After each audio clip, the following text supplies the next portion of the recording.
से नैया हिलोर मारे ओ हिलोर मारे कढ़िया ले डोरी हिलोर मारे।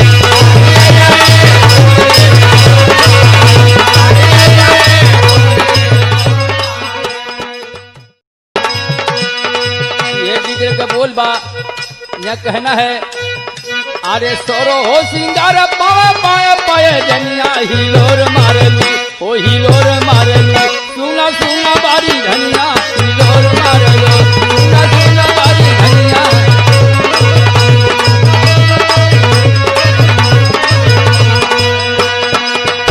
ये भैया भौजैया से भैया देवरवा कहा था कि सुबह में 4 बजे कहाँ जाती है भैया परदेश हुए पूरा रंग पोतले हूँ तो कहाँ जाती हूँ।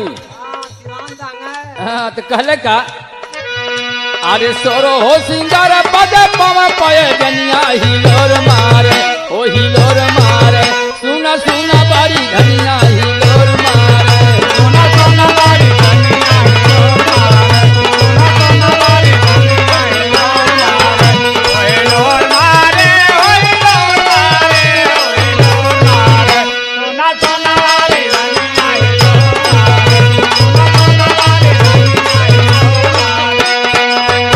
अरे भैया परदेश तोरे बिगड़ल चरनिया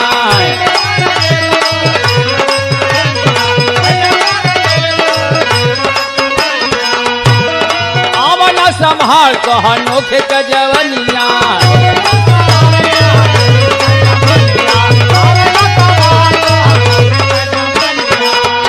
अरे जेठ नहीं जनलू करलू छे खनिया हिलोर मारे ओ हिलोर मारे सुना सुना बारी धनिया हिलोर मारे सुना सुना बारी।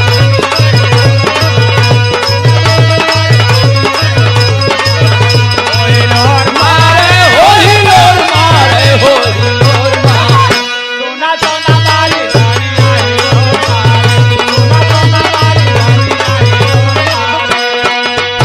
अरे नैहर के सान डूबी ससुर के मान हो